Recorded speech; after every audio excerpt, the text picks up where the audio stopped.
It's the what? Big as the Super Bowl.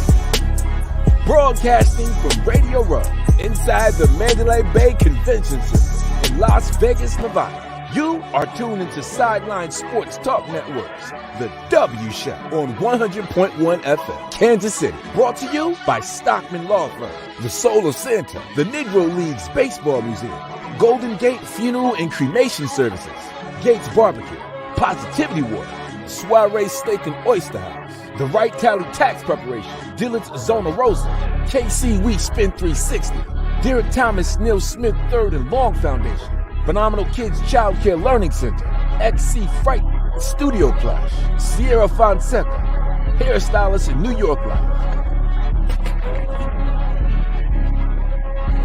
Convention Center. We have another great guest. We have Bill Miller, President and CEO of the American Gaming Association. How you doing today, Bill? I'm awesome. How you doing today? Pretty good, pretty good. Now you're here to educate our listeners on some safe gambling and betting practices. Yeah, no, I'm honored to be here and honored to be here in Las Vegas to think about how much the industry has changed to get us to a place where the Super Bowl, like America's most important sporting event in the country, is in what used to be called Sin City. Yeah, right?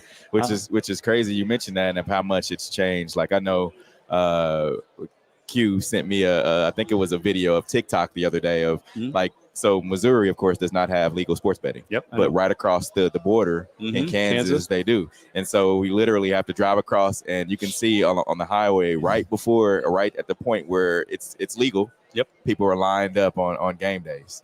And just talk about how the difference is of that and what goes into all that. Well, first of all, technology is a huge part of it, right? Right. I mean, so much of what we do in our regular lives now is on our phones. Right. And so, look, the gaming industry across the country doing really well. We have 1,000 casinos across America. I have the honor of being the CEO of the AEGA. Mm-hmm. We have commercial casinos. We've got tribal casinos. We got people that build slot machines. We got people that are in the sports betting business, like that are here.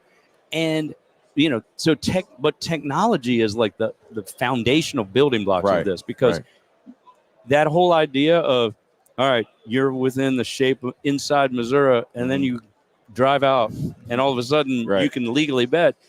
We dealt with this so much in New Jersey and New York. Oh, yeah. Where New Jersey, it was legal, and in New York, it wasn't. It is now, but you think about all those people living in Manhattan on the weekends, Saturdays and Sundays, college football games or NFL football games, sports bars, restaurants, the Jersey Turnpike, just roads. Mm-hmm. Once you get across the border, the geolocation of this stuff is so good now that they knew when you crossed the Hudson River or the East River. And so that, it is incredible what the technology does. But, I think what we've also seen is in the last 5 years, Supreme Court was one. Supreme Court ruled, in essence, Nevada shouldn't have the only place where you can legally bet on sports. Definitely. And makes sense, right? I mean, they shouldn't have any state that is the only state you can farm corn, or, like do shrimping or something like that. So it made a lot of sense that the court decided that, and then they kicked it back to the states and said, you all figure it out. Utah will probably never have gambling, right? Yeah. The religious dynamic of that state, that is up to that state. And I know in Missouri it's challenging for a lot of different reasons. Yeah. But I think that what we've been able to accomplish in terms of creating legal sports betting in America, where, look, let's not pretend to anybody, right? People have been betting on sports as long as there have been sports to bet on. Of course. They just never bet on it legally. Right. Yeah. And so when it became legal, people wanted to bet legal because they want to know, all right, if I win this bet, am I going to get paid? Yeah, and or do you care about whether or not I'm overspending beyond my means? Mm-hmm. And do you care? And look, if you're legal and you're licensed, and our licenses can be taken away, and we can be fined if we don't act in the best interest of our consumer. Mm-hmm. Responsibility is like core to what it is we do successfully. And so I'm really excited about how quickly things have grown. And you think about the politics of America, it's kind of crazy, right? Republicans, Democrats at each other's throats all the time. Yeah. And in the States too, but somehow or another, Republicans and Democrats agreed, you know what? I don't agree about anything with that guy, but I do agree with him that we should give legal sports betting. Right. Of course. And so Democrat, Republican, governors, doesn't matter. And state. And so it has been one of those things that's unified people because they knew their people had been doing it and they wanted to give them something that was safe. And that's what I wanted to ask about was more so the politics. I don't know if you deal with the day-to-day of speaking to the states that aren't legal, but is there like a common thread, and really a common thread outside of religion? Because I know some states are that. But is there a common thread of why states don't want betting at all? I mean, the religious piece is probably the biggest. Again, I use Utah as an example, right? No, And I think most people would understand kind of the makeup of that state and why they wouldn't want to go there. But in the South, you still see kind of religious objection to the opening up of sports betting. Texas is a perfect example. I mean, you've got, maybe other than California, more professional sports teams in Texas than any other state in the country, and they don't have sports betting. So, and so it's kind of, you have to have the right mix of the politicians want to do it because they know their constituents are betting, and there is a need financially for the state. And Texas is one of those places where it's a really diverse economy. You've got oil and gas, you've got technology, and so they don't have, at least today, they don't have these really tight budgets. So in those cases, the people that are saying, man, we need to balance our budget. Right. If we can get money from gambling because people are gambling today, why shouldn't we do that and make it safer for the constituents? And that's where I think my confusion comes of why you wouldn't want that for your state, because it seems like they'd be missing out on a lot of revenue. Well, I think that there was a guy, Ed Rendell. He was the governor of Pennsylvania. And before that, he was the mayor of Philadelphia. And he said when he opened up Pennsylvania for both casinos and for sports betting, he said, it makes me sick to my stomach to see people in Pennsylvania driving across that bridge over into New Jersey and gambling. And so, why shouldn't we be able to keep that money that they are going to spend? And so we can tax it and we can regulate it and we can keep the money in our state rather than having that money go to a state next door. And you mentioned just the sports betting as a whole, this being one of the largest sports betting days as far as games coming up. That's right. What are the associations projections of how much people are going to spend? So I guess it's a couple of things. We do research on all these things. We do it on March Madness. We do it on the Super Bowl, and our research showed that 68 million American adults will bet on the Super Bowl this year, and that's up. It's up about 35%, I think, from last year, and it'll be $23 billion in money wagered, and that's also up big too. I think the other really, really important numbers are what we used to see in terms of the illegal market, right? So in the illegal market, it's everything from it's your corner bookie to the organized crime and offshore websites that are based in Curacao or Malta or some Venezuela or something. And so that number used to be $150 billion. And that number's come down to $63 billion. Wow.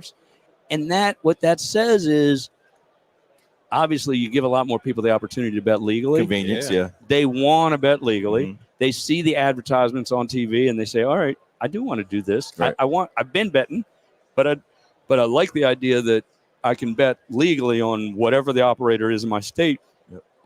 And that number has come down, and that number has come down in a really significant way. So we look at it as we are taking market share away from illegal operators, which is a good. Because that's over 50%, right? Yeah. Yeah. Sheesh. Now, we talked a lot of numbers with StubHub earlier, and of course with the Travis Kelce Swiftie thing, have you noticed any trends within sports betting? I know like the fun bets, parlay bets, stuff like that. Have you noticed any new numbers or trends within that? So I think it will be really interesting to see viewership, right? Okay. Like, if you look at the top 100 TV shows that have ever been watched, I think all but 6 of them are NFL broadcasts. Oh, wow. And of the top 10, I think all of them are Super Bowls, except for maybe one other thing. It might have been, State of the Union after 9/11 or something. It was some very unique thing. Yeah. And so I don't know what it's going to mean for sports betting. I don't know that because look, the regulators decide what kind of sports bets our members can offer. Gotcha. And how many times you see Taylor Swift in the suite is probably not one. Gotcha. But it'd be a fun one though. It would be a fun one. And look, I'm sure somebody offers it. It's just not anybody that's legal. Gotcha.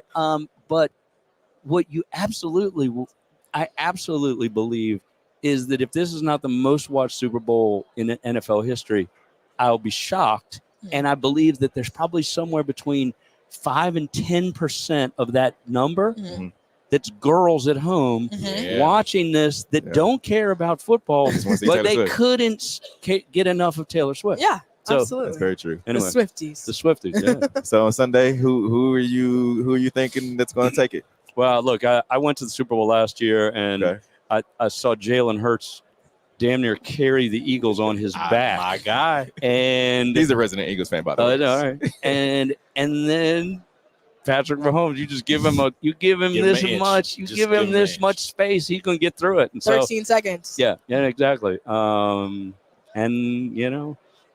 maybe a defensive holding call or not. Shots fired. But like I didn't go to the Ravens game, but I live in DC and I'm a Ravens fan. Oh, I'm sorry. And no, that's all right. I was with my boy Mark Ingram all day today. And I just say this, that you can't bet against the Chiefs. It's tough to. You can't bet against the Chiefs. I did it all season. Yeah, and you probably got scars. He does. Well, Bill, we definitely appreciate you coming on with us today. Oh, it was my pleasure. How can people find out more information about the American Gaming Association? AmericanGaming.org. That's our website. We got all kinds of interesting stuff. State of play in terms of all these states that are moving in sports betting, different things that are happening. Deeper numbers on some of the stuff that I talked about. Yeah. We have it. We always do it for Super Bowl. We do it at the beginning of the NFL season. We do it for March Madness too. And so I encourage everybody to come look at it. And also, importantly, it has kind of our, kind of rules of the road in terms of responsibility. The things we talked about, making sure that, number one, nobody should think they're paying their rent by going into being a sports bettor. Right. And 2, that this is entertainment. And you should think about the money you spend on sports betting the same way.